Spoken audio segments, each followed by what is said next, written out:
नमस्कार दोस्तों, स्वागत है आप सभी का आपके अपने इस चैनल पर जिसका नाम है ज्योग्राफी बाय अनूप सर। और मैं हूं अनूप उपाध्याय। आज की वीडियो में हम चर्चा करेंगे भ्रष्टाचार यानी कि करप्शन को लेकर।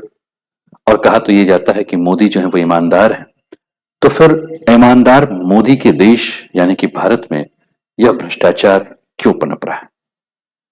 ये मैं नहीं कह रहा हूं दोस्तों, ये ट्रांसपेरेंसी इंटरनेशनल की जो एक रिपोर्ट आई है 11 फरवरी यानी कि कल, उस रिपोर्ट के आधार पर अगर हम बात करें तो भारत में भ्रष्टाचार जो है वो फैल चुका है, पहले से ज्यादा फैल चुका है। और भारत जो है वो 3 पायदान गिरकर 180 देशों में 96 रैंक पर आ चुका है। भारत के पड़ोसी देश चीन की बात करें तो वो 76 रैंक पे है, और पाकिस्तान की बात करें तो वो 135वीं रैंक पे है। आज के वीडियो में हम जो चर्चा करेंगे वो हमारी चर्चा जो है वो करप्शन को लेकर होगी। और करप्शन के खिलाफ जो नारा देकर मोदी सरकार बनी थी, तो उसके बाद किस प्रकार से करप्शन को लेकर सरकार की नीतियां आई, करप्शन में किस प्रकार से सुधार हुआ, या करप्शन को रोकने के लिए सरकार की नीतियां कितनी प्रभावी हुई, इन्हीं सारे मुद्दों के ऊपर हम बात करेंगे। चैनल पर पहली बार है तो चैनल को सब्सक्राइब करके बेल आइकन दबा दीजिएगा कि यहां आने वाले हर क्लासेस का नोटिफिकेशन आपको टाइम पर मिलेगा। तो चलिए स्टार्ट करते हैं आज के सेशन को। और इसके लिए हम बिजनेस स्टैंडर्ड्स के एक न्यूज को आपके सामने रख रहे हैं। इस न्यूज को बड़े ध्यान से आप देखिए।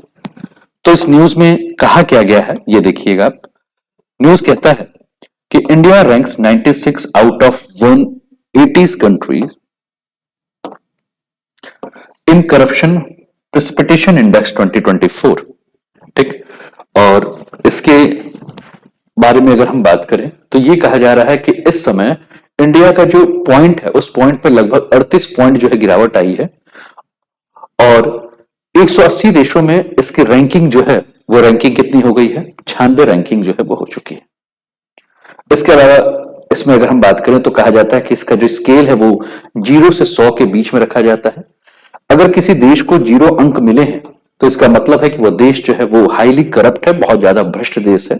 और किसी को अगर 100 मार्क्स मिले हैं तो इसका मतलब है कि वो बहुत ही ज्यादा स्वच्छ देश है, मतलब वहां करप्शन बिल्कुल नहीं है, एकदम 0 करप्शन है।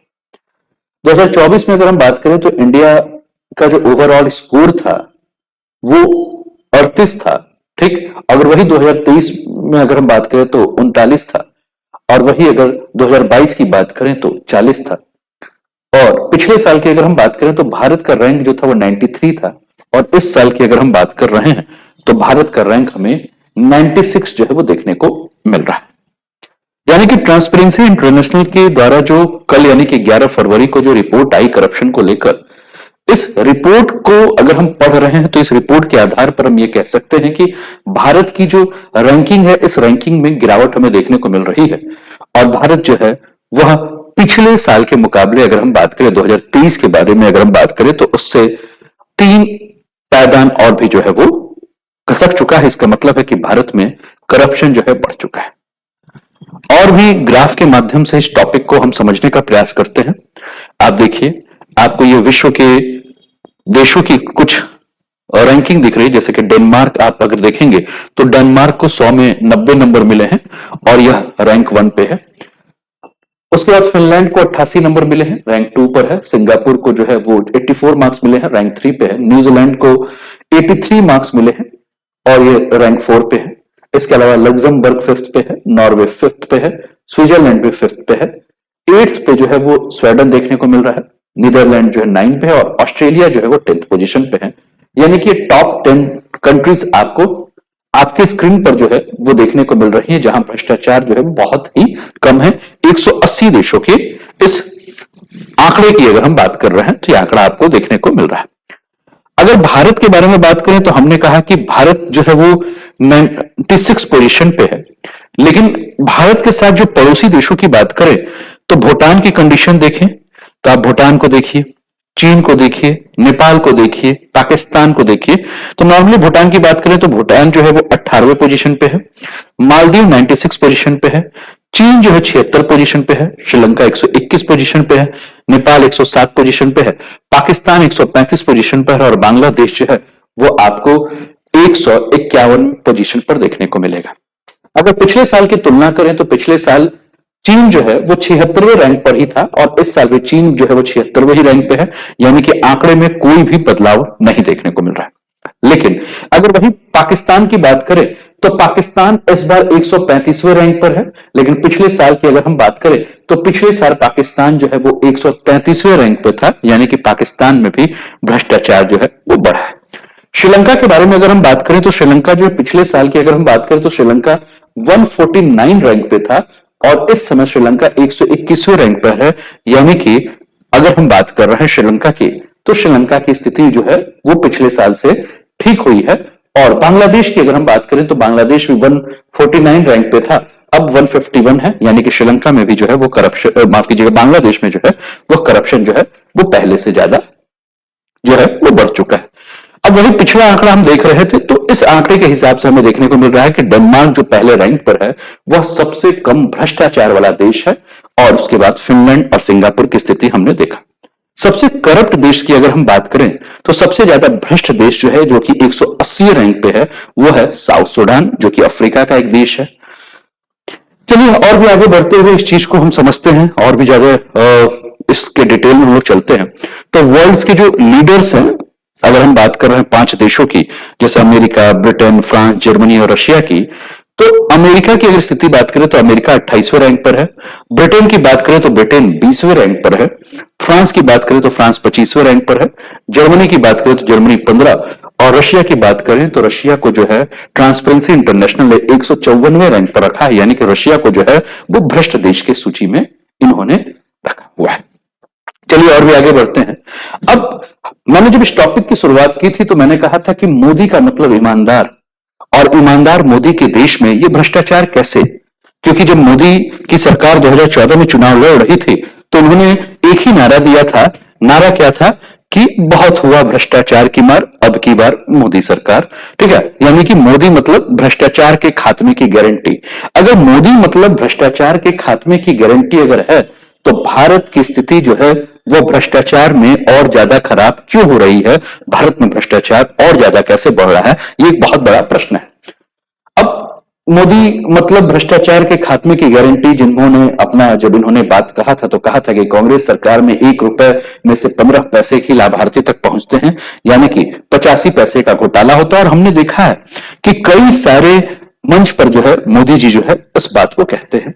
अब मोदी जी कहते हैं कि भैया अगर हम 1 रुपया भेजते हैं तो डीबीटी यानी कि डायरेक्ट बेनिफिट ट्रांसफर के माध्यम से 100% पैसा जो है वह लाभार्थी तक पहुंचता है, यानी कि घोटाला बिल्कुल नहीं होता है। बात को समझिएगा, ठीक। लेकिन मोदी जी को यह नहीं पता है, या पता भी हो सकता है और पता होने के बाद भी हो सकता है कि वो इस चीज पर ध्यान ना दें। सरकार की बहुत सारी योजनाएं बहुत अच्छी योजनाएं हैं, चाहे वो वृद्धा पेंशन योजना हो, चाहे प्रधानमंत्री आवास योजना हो, चाहे शौचालय योजना हो, चाहे बहुत सारी योजना है। योजनाएं बहुत अच्छी हैं, योजनाओं के लिए फंड भी जारी होता है, लेकिन योजनाएं धरातल पर भ्रष्ट अधिकारियों के कारण जो है वो उतर नहीं पाता। हमें पता है कि ग्रामीण क्षेत्र पर अगर हम बात करें तो सचिव से लेकर प्रधान से लेकर बीडीओ से लेकर एसडीएम से लेकर डीएम से लेकर हर व्यक्ति का कुछ ना कुछ पैसा जो है वो बंधा हुआ रहता है। यानी कि सरकार तो हो सकता है कि अच्छा काम करे, लेकिन भ्रष्ट अधिकारियों के कारण जो है इस भ्रष्टाचार का खात्मा करना जो है वो काफी ज्यादा असंभव है। अब आगे हम बढ़ते हैं और भी आंकड़ों पर बात करें। जब मोदी सरकार नहीं थी, यानी कि 2014 के पहले अगर हम बात करें तो हमारे देश में बहुत सारे घोटालों के ऊपर चर्चा होती थी, जैसे कि 2012 में ट्रैक्टर ट्रक खरीद घोटाला, 2012 में ही अगर हम बात करें तो कोयला घोटाला, 2012-13 में ही बात करें तो ऑगस्टा वेस्टलैंड घोटाला, 2013 में अगर हम बात करें तो शारदा चिटफंड घोटाला। और यहां आप आंकड़े देख रहे होंगे 2,500 करोड़, 36 करोड़, 1.86 लाख करोड़ या 14 करोड़, इस प्रकार के घोटाले आपको देखने को मिल रहे हैं, ठीक। लेकिन फिर से हम अपने इस ग्राफ को एक बार और समझने का प्रयास करेंगे। इस ग्राफ को बड़े ध्यान से आप देखिए, और इसमें अगर आप भारत की स्थिति की अगर हम बात कर रहे हैं तो इस ग्राफ में जब हम भारत की स्थिति को देखने का प्रयास कर रहे हैं तो हमने कहा कि भारत जो है वो कौन से है, तो भारत के बारे में हमने कहा कि भारत जो है वो 38th भारत जो है वो क्या है 96 पोजीशन पे हमें देखने को मिल रहा है, 96 पोजीशन पे जो है वो देखने को मिल रहा है। भारत को जो है वो 38 अंक जो है वो मिले हैं, ऐसा हमने इस रिपोर्ट में देखा। तो भारत का जो स्कोर 38 है, 2023 में जो है भारत का स्कोर जो है वो 39 था, और भारत का स्कोर जो 38 मिला है इसके कारण हम क्या देख रहे हैं कि भारत की स्थिति जो है वो काफी ज्यादा खराब हुई है।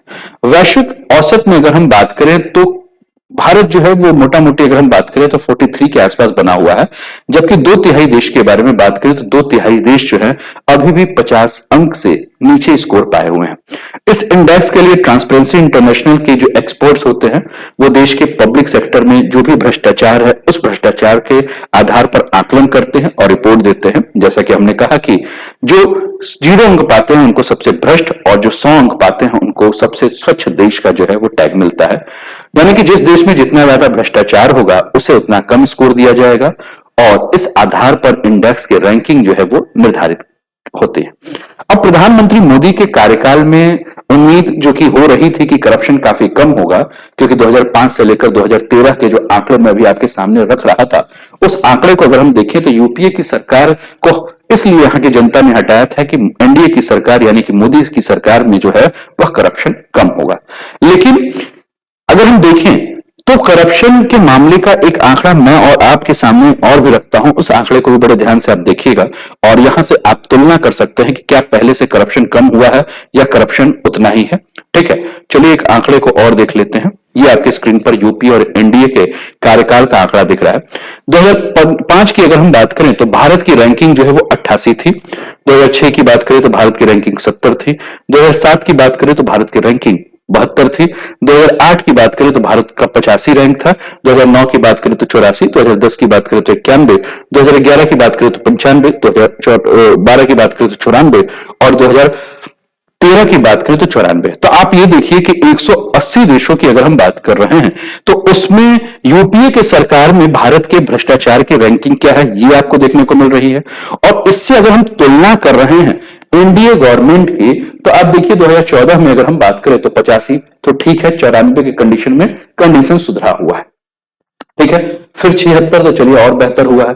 79 चलिए ठीक है, लेकिन फिर उसके बाद हम क्या देख रहे हैं कि आंकड़े जो हैं अगर 2019 से आप देखेंगे तो भारत में 19 के बाद आपको भ्रष्टाचार जो है वो बढ़ता हुआ दिखेगा। और जब नया कार्यकाल यानी कि 2022 के बाद से अगर हम बात करें तो आप देखेंगे 2022 के बाद की स्थिति अगर आप देख रहे हैं आंकड़ों से तो एनडीए सरकार में जो है वो भ्रष्टाचार और भी ज्यादा बढ़ रहा है। ऐसा यह आंकड़ा जो है वो ट्रांसपेरेंसी इंटरनेशनल का जो आंकड़ा है जो कि आपकी स्क्रीन पर देखने को मिल रहा है, इस आंकड़े से जो है वो आपको समझना है। ठीक है ना। अब एशिया के कई सारे देशों के बारे में अगर हम बात करें, क्योंकि एशिया के कई सारे देशों के आंकड़े जो कि भारत के पड़ोसी देश हैं उनके आंकड़ों को मैं आपके सामने रखा था, तो आइए फिर से उस आंकड़ों को देखते हैं।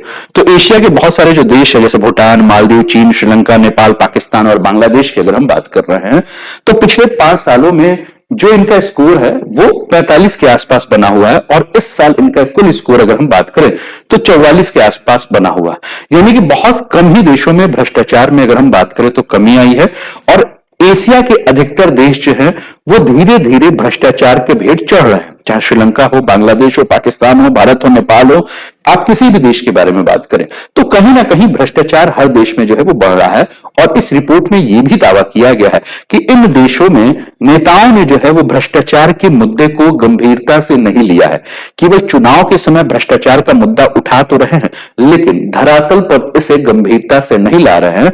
और साथ में ही अगर कोई भी प्रेस यानी कि मीडिया इसको उठाने की बात कर रही है तो स्वतंत्र प्रेस रखा नहीं गया है, मीडिया का गला जो है वो घोटा गया है, मीडिया के ऊपर काफी हमले हुए हैं और यही कारण है कि देश में भ्रष्टाचार के मामले जो हैं वो बढ़ते हुए दिख रहा है। भ्रष्टाचार के बारे में अगर हम बात करें तो जालवाई कार्रवाई के लिए एक बहुत बड़ा कारण जो है भ्रष्टाचार, क्योंकि सीपीआई की रिपोर्ट ये भी कह रही है कि भ्रष्टाचार दुनिया के हर हिस्से में जो है एक बहुत ही खतरनाक समस्या बनी हुई है। रिसर्च में यह भी सामने आया है कि भ्रष्टाचार क्लाइमेट एक्शन के लिए जो एक बहुत बड़ा खतरा है और इमिशन को कम करने और ग्लोबल हीटिंग के ना टाले जाने के कारण जो है इसके प्रोग्रेस में काफी समस्या जो है वो देखने को मिल रही है। ठीक, तो ये भ्रष्टाचार के आंकड़ों के ऊपर हम जो बात कर रहे थे यह आंकड़े आप देख रहे हैं। चलिए और भी आगे बढ़ते हुए और भी जो डेटा है वो आपके सामने हम रखते हैं।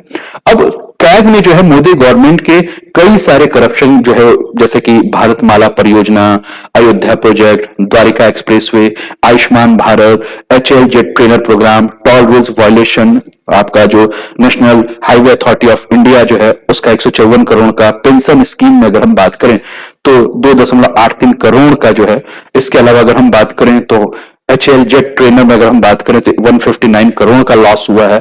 आयुष्मान भारत में अगर हम बात करें तो 7.5 लाख लिंक जो है वो सिंगल नंबर से है, मतलब एक ही नंबर से जो है वो 7.5 लाख लोगों के जो है लिंक्ड है। जो डेटा है द्वारका एक्सप्रेसवे पे अगर हम बात करें तो जितना प्रोजेक्ट का खर्च था उससे 14 गुना ज्यादा उस पर खर्च किया गया। ऐसे करके बहुत सारे जो मोदी गवर्नमेंट के जो डेटा है वो भी आपको देखने को मिले। तो कुल मैं कहने का मतलब यह है कि भ्रष्टाचार में जो एक उम्मीद रखी थी, ठीक, क्योंकि इन्होंने कहा कि मैं सिंगल हूं जो कि मैं फाइट करने के लिए जो है वो करप्शन से फाइट करने के लिए तैयार हूं, ऐसा पीएम मोदी इंडिपेंडेंस डे में 2023 में जो है इन्होंने बात किया था। और इन्होंने कई सारे कानून भी बनाए थे, जैसे कि 2018 में prevention of corruption amendment act 2018 लाया था। उसके अलावा बेनामी ट्रांजैक्शन प्रोहिबिशन अमेंडमेंट 2016 लाया था, जिनका उद्देश्य ये था कि भ्रष्टाचार को जो है वो क्या किया जाए, समाप्त किया जाए, भ्रष्टाचार के खात्मे के लिए जो है काम किया जाए। लेकिन अगर हम कहीं ध्यान से इस चीज को देखें तो भ्रष्टाचार जो है वो कम होने का कहीं से भी जो है वो नाम नहीं ले रहा है, ठीक। इसके अलावा अगर हम बात करें तो India gravest attack on black money, काले धन के ऊपर भी इन्होंने कहा कि हम जो है वो एक बहुत बड़ा अटैक करेंगे। भाजपा जो है इसको हमेशा अपना जो है वो दिखाती रहती है कि हम भ्रष्टाचार को खत्म करने के लिए बहुत सारा काम कर रहे हैं। इसके अलावा अगर आप देखें तो 2016 की एक रिपोर्ट अमित शाह की जो है टाइम्स ऑफ इंडिया को इन्होंने एक इंटरव्यू दिया था, जिसमें कहा था कि मोदी गवर्नमेंट जो है वह करप्शन को रोकने और ब्लैक मनी को लाने के लिए जो भी इन्होंने वादे किए हैं उन सारे वादे को जो है पूरा करेंगे। लेकिन आपने देखा कि ब्लैक मनी कहां आ रहा है, करप्शन कहां रुक रहा है, हमारी स्थिति जो है वो पहले से भी जो है वो क्या हो रही है, खराब हो रही है, ठीक। तो आप इससे आप समझ सकते हैं कि क्या स्थिति जो है वो भारत की बनी हुई है। और अगर हम बात कर रहे हैं कि मोदी के कार्यकाल में करप्शन कम हुआ है तो ऐसा आपको कुछ देखने को नहीं मिल रहा है। हमारी स्थिति पहले से ज्यादा और भी ज्यादा खराब होती जा रही है, कहां, भ्रष्टाचार के क्षेत्र में। अब भ्रष्टाचार का भारत में अगर हम बात करें तो अगर देश में भ्रष्टाचार फैला हुआ है तो इससे भारत के ऊपर क्या प्रभाव पड़ेगा। तो अगर भ्रष्टाचार फैला रहेगा तो इससे भूख की समस्या, गरीबी की समस्या, महंगाई की समस्या, मानवाधिकार की समस्या, सामाजिक अन्याय की समस्या और लोकतंत्र की समस्या और बेरोजगारी की समस्या, ऐसे बहुत भयावह भयावह समस्याएं जो है वो बनी रहेंगी।